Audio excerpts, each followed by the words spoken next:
Baghdad مقدس میں حاضری کے دوران ہمارے پڑوسی ملک کے کچھ علماء نے مجھ سے پوچھا تھا کہ ہم کثرت سے مسلمان ہیں لیکن اتنی آزادی سے نہیں بولتے جتنا آپ وہاں رہ کر بولتے ہیں. آپ تو کفار و مشرکین کے نرغے میں بیچوں بیچ رہ کر کے کس طرح بولتے ہیں؟ آپ کا کیا مسئلہ ہے؟ ہم نے صرف غوث پاک کے دربار میں کھڑے ہو کر ان مولوی صاحب کو، ان عالم صاحب کو اتنا ہی کہا تھا، کیوں دبے جس پہ حمایت کا ہو پنجہ تیرا، کیوں دبے جس پہ حمایت کا ہو پنجہ تیرا، شیر کو خطرے میں لاتا نہیں کتا تیرا. جس کی نسبت دربار غوث سے ہو اسے ڈر کی کیا بات ہے؟ ہمارے امام اہل سنت فاضل بریلوی رحمۃ اللہ تعالیٰ علیہ نے ہمیں یہی سکھایا ہے، خوف نہ رکھ رضا ذرا، تو ہے عبد مصطفیٰ. جو عبد مصطفیٰ ہوتا ہے اسے ڈرنے کی ضرورت نہیں ہے. خوف نہ رکھ رضا ذرا، تو ہے عبد مصطفیٰ، تیرے لیے امان ہے، تیرے لیے امان ہے. بس معاملات ایسے انسانی فطرت کا تقاضا ہے کہ انسان عادت کے طور پر ایسا دیکھا گیا ہے کہ کوئی جھوٹ بات 100 مرتبہ اس کو بولی جائے تو وہ سچ سمجھنے لگ جاتا ہے. اور اس تھیوری پر آج پوری دنیا عمل کرتی ہے. پوری دنیا کسی چیز کو ٹارگٹ کر کے بار بار بولتی ہے تاکہ لوگوں کے ذہنوں میں ایک بات بیٹھ جائے. اگر پانی کی بوتل کو بھی کوئی 100 مرتبہ شراب شراب شراب کہتا رہ جائے تو اچھے خاصے لوگ بھی پانی کی بوتل کو شراب سمجھنے لگ جاتے ہیں. حقیقت ایسا نہیں ہے.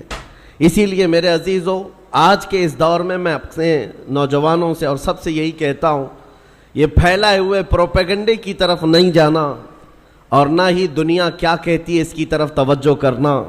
صرف اور صرف ذہن میں ایک بات یاد رہے، اللہ اور اس کے رسول راضی ہیں تو پوری دنیا روٹتی ہے تو روٹے، اس سے ہمیں کوئی فرق نہیں پڑتا.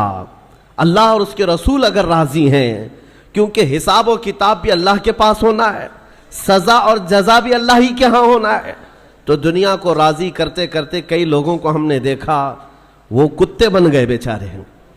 دنیا داروں کو راضی کرتے کرتے اپنی حیثیت بدل ڈالی. مومن تھے تو کافر بن گئے. سیکولر بننے کے چکر میں، لوگوں کو راضی رکھنے کے چکر میں اپنی شناخت تک کھو دیے، لیکن اس کے باوجود ان سے دنیا راضی نہیں ہو سکی. موت تک دنیا نہیں راضی ہوتی ہے. ایک مشن لے کر کے چلو میرے عزیزو. میں نے بہت سارے لوگوں کو زندگی میں دیکھا ہے، سیکولر بننے کے چکر میں اس پارٹی والے کو بھی راضی رکھنا ہے، اس کو بھی راضی رکھنا ہے اور اپنی قوم کو بھی راضی رکھنا ہے، اور وہ سب کو راضی رکھنے کے چکر میں ایسا کتا بن جاتا ہے، دھوبی کا کتا، نہ گھر کا نہ گھاٹ کا، ادھر کا بھی نہیں رہا ادھر کا بھی نہیں رہا، سب کو مناتے مناتے رہ گیا. میں یہ نہیں کہہ رہا کسی کو منانا نہیں چاہیے، لیکن دنیا کو راضی کرتے کرتے اپنی آئیڈینٹی اور اپنا ضمیر بیچ دینا اور اپنا دین اور ایمان کھو دینا، یہ کہاں کا انصاف ہے؟ اور سب کرنے کے باوجود بھی دنیا راضی نہیں ہوتی تو کرنا کیا چاہیے؟ بس بات اتنی ہے، اس دنیا کو اوپر سے لے کر نیچے تک کرنے سے بھی راضی نہیں ہوئی، لیکن میرا مولا صرف ایک سجدے سے راضی ہوتا ہے. میرے مصطفیٰ کریم صلی اللہ علیہ وسلم صرف ایک پکار پر راضی ہوتے ہیں. تو پھر کیوں نہ ان درباروں میں ہم اپنے آپ کو بیچ دیں جہاں جلدی سے جواب آتا ہے. یہی ہماری زندگی کا مشن ہو. نوجوانوں، آج مجھے جو بات عرض کرنی تھی وہ یہ ہے، قرآن نے یہ کہا ہے کہ جو جھاگ ہے وہ اڑ کر چلا جائے گا. جھاگ سمجھتے ہوں گے، جھاگ سمندر کے اوپر جو کف ہوتا ہے، یا کسی بالٹی میں آپ پانی ڈال کر سرف ڈال کر ہاتھ گھمائیں تو جو کف آتا ہے یہ جھاگ ہے، اور اس کی کوئی ویلیو نہیں ہوتی. ہوا آئی تو اڑ جاتا ہے. قرآن کہتا ہے یہ جھاگ جو ہے یہ اڑ کر چلا جائے گا. وَأَمَّا مَا يَنْفَعُ النَّاسِ، اور جو لوگوں کو نفع دینے والا ہے وہ ہمیشہ زمین میں برقرار رہے گا. اور نبی کریم صلی اللہ علیہ وسلم کی حدیث میں بھی یہ جھاگ کا لفظ ملتا ہے. کس لیے میں عرض کر رہا ہوں آپ کو بتاتا ہوں. یوشک ان تداعى علیکم الامم کما تداعى الاکلۃ الی قصعتها. حضور پاک صلی اللہ علیہ وسلم فرماتے ہیں ایک زمانہ تم پر ایسا آئے گا کہ ساری قومیں تم پر ایسے جھپٹ پڑیں گی جیسے بھوکا برتن پہ جھپٹتا ہے. سارے لوگوں کا ٹارگٹ تم ہی رہو گے. وہ زمانہ آج ہے. ہر ایک کا نشانہ ہم ہی تو بنے ہوئے آج. یہودیوں کا ٹارگٹ بھی ہم ہی ہیں, عیسائیوں کا ٹارگٹ بھی ہم ہی ہیں, چاہے وہ کفار و مشرکین ہو, ہمارے یہاں کے سب کا ٹارگٹ ایک ہی ہے, اسلام اور مسلمان. اور حضور نے فرمایا تھا یہ ایک زمانہ ایسا آئے گا. تو صحابہ نے پوچھا تھا اس وقت, یومئذ نحن من قلۃ یا رسول اللہ, اے اللہ کے رسول کیا اس زمانے میں ہماری تعداد بہت کم ہوگی؟ نبی پاک صلی اللہ علیہ وسلم فرماتے ہیں وَلَكِنَّكُمْ كَثِيرُونَ غُثَاءً كَغُثَاءِ الْبَحْرِ, نہیں تمہاری تعداد تو بہت زیادہ ہوگی لیکن تمہاری حیثیت سمندر کے جھاگ کی طرح ہوگی, سمندر کے جھاگ کی طرح. اب یہ جھاگ کا لفظ آیا, جھاگ اس کو کہتے ہیں جس کی اپنی پیورٹی نہیں ہوتی, ویلیو نہیں ہے, اس کا زمین میں قرار نہیں ہے, وہ موسم سے بنا اور موسم میں اڑ گیا, ہوا سے نکل گیا. اور یہ آج کثیر تعداد کو دیکھ کر کے اندازہ ہو رہا ہے یہ جھاگ ہے, ورنہ پوری دنیا میں آج 100 کروڑ سے زیادہ مسلمانوں کی تعداد, آپ کو اندازہ ہے 1 ارب سے زیادہ کی تعداد مسلمانوں کی ہے. 57 ممالک اسلامی ہیں, اسلامی نام سے جو کنٹریز ہیں وہ 57 ممالک ہیں, اتنی بڑی تعداد. لیکن آج ہمت کیسی ہے غیروں کی, کفار و مشرکین کی, جس طرح سے وہ چاہیں مسلمانوں کے ساتھ آج کھیلتے ہیں, اور اتنی بڑی تعداد کے ہوتے ہوئے کوئی کچھ نہیں کر پاتا. وجہ کیا ہے؟ یہ جھاگ ہے. اس جھاگ کو پیورٹی میں بدلنے کی آج ضرورت ہے, تعداد نہیں. اسی لیے میں ایک جملہ اکثر کہا کرتا ہوں, اسلام میں کوانٹیٹی نہیں کوالٹی دیکھی جاتی ہے. اسی کوالٹی کا نام اخلاص ہے, اسی کوالٹی کا نام پیورٹی ہے. جو اصل چیز ہے وہ ختم ہونے آ گئی. آپ کو اندازہ ہے ایک وہ دور ہے جب رسول کریم صلی اللہ تعالی علیہ وسلم کے ساتھ صرف 1200 صحابہ ہیں, اور آپ کا ایک قاصد, حضور پاک کے ایک سفیر جو تبوک کے مقام پر جا رہے تھے. جو جنگ تبوک لڑی گئی ہے اس کی وجہ میں بتا رہا ہوں. نبی پاک صلی اللہ علیہ وسلم کے ایک سفیر اردن, جو آج کا جارڈن کہلاتا ہے, اس جگہ کی طرف رواں تھے. بیچ راستے میں ایک عیسائی گورنر نے پکڑ کر کے حضور کے اس صحابی کے ساتھ بدتمیزی کی اور ان کو دردناک انداز میں قتل کر دیا, بے دردی کے ساتھ شہید کر دیا. ایک سفیر, ایک صحابی کا قتل ہوا. خبر پہنچی مدینہ طیبہ میں, تو کیا اس کو عام طور پر لے لیا جائے گا؟ نبی پاک صلی اللہ علیہ وسلم کا ایک سفیر قتل ہو گیا, ایک صحابی قتل ہو گئے. نہیں میرے عزیزوں, پورے مدینے میں ایسی ہوا پھیلی. دوسری صبح تھی, سارے مدینے کے ہر گھر سے نوجوان, ہر گھر سے سب باہر آئے اور نبی پاک صلی اللہ علیہ وسلم کے سامنے صفیں لگا کر کھڑے ہیں. آقا اجازت عطا فرمائے, آپ کے ترجمان اور آپ کے سفیر کے ساتھ جس نے کیا ہے, ہم اس کے پورے ملک کو الٹ کر کے آ سکتے ہیں, اس کی سلطنت کو ختم کر کے آ سکتے ہیں. نبی پاک صلی اللہ تعالی علیہ وسلم نے صحابہ کی صفیں لگائی اور اجازت دیا, خود بھی چل کر کے گئے. آپ تاریخ پڑھ کر کے دیکھنا جنگ تبوک کی وجہ کیا تھی. حضور اکرم صلی اللہ علیہ وسلم نکلے, 1000 اور کچھ صحابہ تھے, لیکن جیسے ہی ان کا رعب و جمال دیکھا, جلال دیکھا, وہ جو سلطنت تھی بیزنطینی, اور اس وقت ابھی نبی پاک صلی اللہ تعالی علیہ وسلم قریب پہنچے بھی نہیں تھے کہ یہ جنگ چھڑ گئی. اور اس کے بعد ایسی جنگ ہوئی تھی, تاریخ شاہد ہے, نہ وہ گورنر باقی رہا, نہ وہ سلطان باقی رہا, نہ اس کی فوج باقی رہی. پھر صحابہ نے پرچم اسلام لہرا دیا. جس نے سلطنت اسلام کے خلاف انگلی بھی اٹھائی ہے, صحابہ کا ایک جم غفیر نکلا تھا. وہ ان کا احساس تھا, وہ ان کی پیورٹی تھی. جنگ بدر میں جب جا رہے تھے, پہلی جنگ تھی, صحابہ کے ساتھ حضور جا رہے تھے. پتہ ہے مدینہ طیبہ سے بدر کا میدان 160 کلومیٹر ہے, تقریباً 160-180 کلومیٹر کے قریب. پیدل چل کر کے گئے تھے. اور وہاں جانے کے بعد جو صحابہ ہیں ان کو حضور پاک نے ایک خطاب کیا تھا رات کو, کہ اگر تم میں سے کسی کو مدینہ واپس جانا ہے تو چلے جاؤ. سختیاں بڑھ گئی, 1000 سے زیادہ کافر آ گئے, ہتھیار جنگ سب لے کر کے. تو صحابہ کیا کہتے ہیں جانتے ہیں؟ رات میں کھڑے ہو کر انصار صحابہ یہ کہتے ہیں یا رسول اللہ ہم بنی اسرائیل نہیں ہیں، بنی اسرائیل نہیں ہیں جنہوں نے موسیٰ علیہ السلام سے کہا تھا آپ جائیے اور آپ کا خدا اور آپ مل کر کے لڑیں، ہم امت محمدیہ ہیں۔ یا رسول اللہ آپ تو بدر تک لائے ہیں جو 160 کلومیٹر کا سفر ہے، اگر میرے آقا آپ 1000 کلومیٹر دور یمن تک بھی لے جاتے ہم میں سے کوئی پلٹ کر کے نہیں دیکھتا، آپ کے ساتھ چلتے۔ یہ صحابہ کا جو احساس تھا نبی پاک صلی اللہ تعالیٰ علیہ وسلم کے ساتھ چلنے کا، وہ اسلام کو ایسا مضبوط بنایا ہوا تھا کہ کسی کو آنکھ اٹھا کر دیکھنے میں 1000 بار سوچنا پڑتا تھا، سوچنا پڑتا۔ ڈیفنس جو مضبوط ہوتا ہے وہ ہمارے اتحاد سے اور ہمارے احساس سے، تعداد سے نہیں، تعداد سے نہیں۔ آج بھی بہت سارے لوگوں کے پاس تعداد ہے لیکن وہ تعداد معنی نہیں رکھتی۔ قرآن پاک میں اللہ تعالیٰ نے فرمایا ہے ان یکم منکم 20 صابرون یغلبوا 200، اگر تم میں 20 لوگ صبر والے ہو جائیں اللہ فرماتا ہے میں 200 پر انہیں غالب کروں گا۔ قرآن کا فرمان جھوٹا نہیں ہے، قرآن کا فرمان غلط نہیں ہو سکتا۔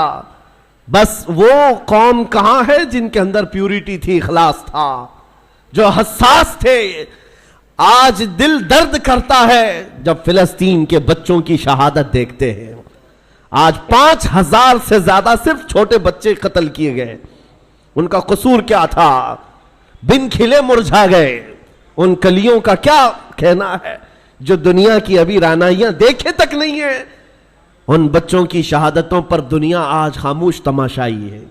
میرے عزیزوں، کفار و مشرکین، یورپ کے یہ سارے فسادی، امریکہ جیسے جتنے دادا گیری کرنے والے لوگ ہیں، ان کا تو مذہب ہی ہے، لیکن مسلمانوں کو کون سا سانپ سونگھ گیا جو ان نہتے تڑپتے بچوں کو دیکھ کر کے ابھی بھی مست ہیں، اپنے عیش میں جی رہے، آج بھی اپنی زندگیوں میں کوئی فرق نہیں آتا۔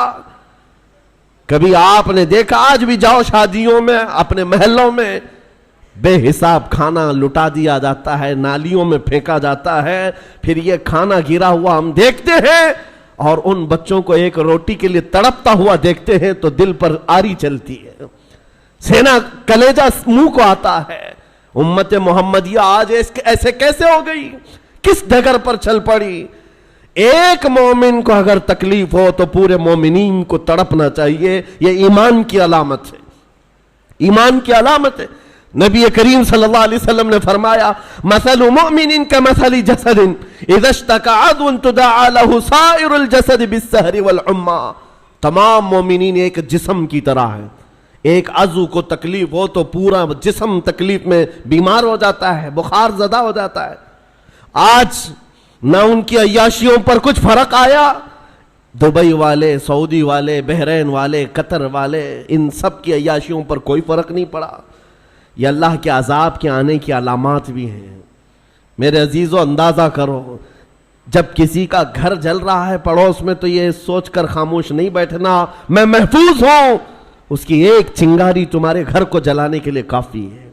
وہ چنگاری جب اڑ کر آئے کہ ہمارے گھر، ہمارا سارا آشیانہ خاکستر کرے گی۔ آج میں اس لیے عرض کر رہا ہوں، احساس اگر نہیں ہے تو مومن بھی نہیں ہے۔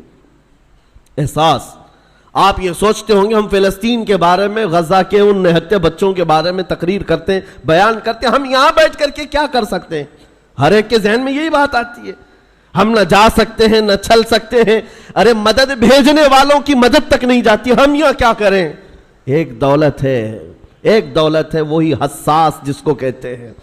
احساس جس مومن کے دل میں آئے تمہیں اندازہ نہیں، یہ عرش الہی کو ہلا دیتی ہے، عرش الہی کو ہلا دیتی ہے مومن کا احساس کا درد۔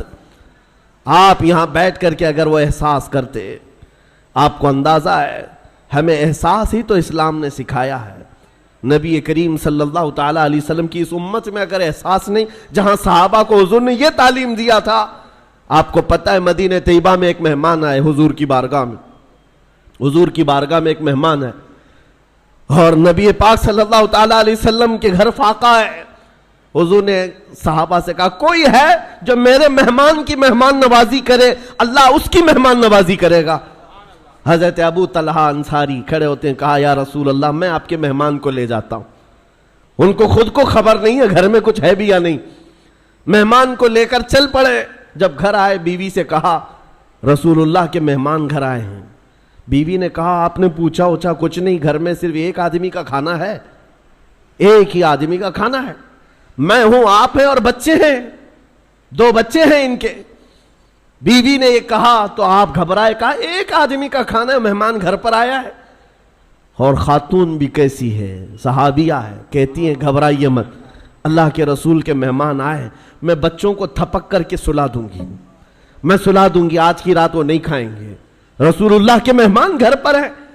اور اس کے بعد خاتون کہتی ہیں جب میں دسترخوان پر کھانا لا کر کے رکھوں گی, چراغ آپ پھونک کر کے بجھا دینا, اور آپ کھانے جیسی حرکت کرتے رہنا, مہمان کھاتا رہے گا. آپ کھانا نہیں, بس منہ چباتے رہنا اس کے سامنے بیٹھ کر اندھیرے میں, مہمان پیٹ بھر کر کھا لے گا, میں اور آپ ایسے ہی صبر کر لیں گے, اللہ کے رسول کے مہمان کو تو کھلائیں گے. یہ صحابہ کا تھا معاشرہ.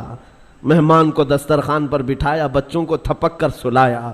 جب کھانے کا وقت آیا تو آپ نے چراغ گل کر دیا اور کھانا رکھا, مہمان سے کہا کھاؤ. مہمان نے کہا آپ بھی کھائیے, کہا ہم بھی کھا رہے ہیں.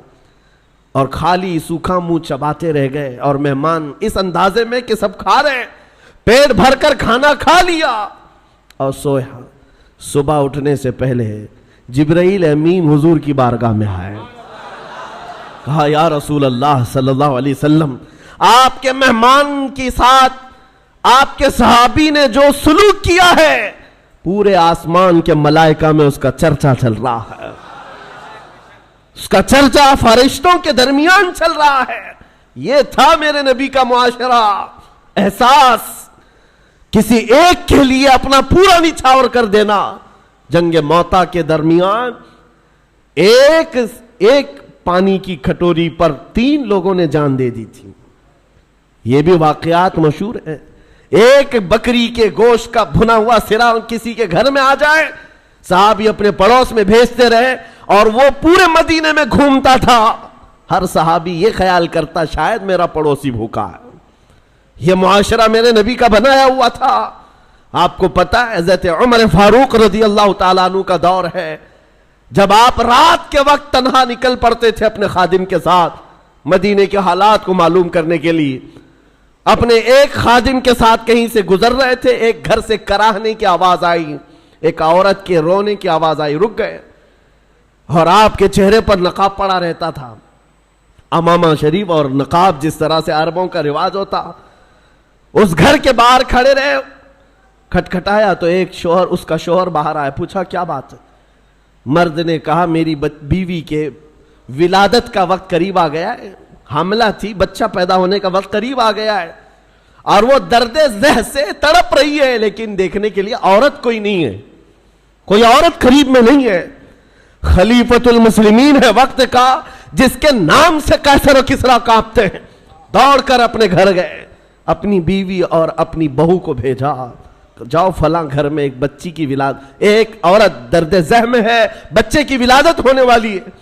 رات بھر امیر المومنین اپنی عورت اور اپنی بہو کو اس گھر پر بھیجتے ہیں, اور خود آ کر کے باہر انتظار کرتے بیٹھے ہوئے, اس کے شوہر کے ساتھ باتیں کر رہے ہیں, اور گھر سے کچھ کھانا پکا کر لا رہے ہیں, اور وہ مزے سے کھاتا رہا ہے. نہ اس شوہر کو معلوم ہے, نہ اس کی بیوی کو معلوم ہے کہ ان کے گھر کی یہ عیادت کرنے والا وقت کا خلیفہ ہے, کسی کو نہیں معلوم. صبح بچے کی ولادت ہو گئی, اور اس کے بعد حضرت عمر ایسی خوشیاں بانٹ رہے ہیں جیسے لگتا ہے ان کے گھر میں بچے کی ولادت ہوئی. اور جب آپ نے مبارکبادیاں دی اور گھر واپس چلے گئے, تو بعد میں محلے والوں نے کہا رات بھر تیرے گھر میں جو عورتیں تیمارداری کر رہی تھی وہ کوئی اور نہیں, امیر المومنین کی بیوی تھی, امیر المومنین کی بہو تھی. یہ احساس تھا, ایک عورت کے درد کی آواز آئے تو خلیفہ بے چین ہو جاتا. آج فلسطین سے اٹھنے والی آوازوں سے کسی کی نیند پر فرق نہیں پڑتا, کسی کی نیند خراب نہیں ہوتی. وقت کے عیاش حکمران, ظالم حکمران اپنی کرسیوں پر ویسے ہی مزے لے رہے ہیں, بلکہ بسا اوقات ایسا لگتا ہے یہ بچوں کی اور بچیوں کی جھنجھوڑنے والی آواز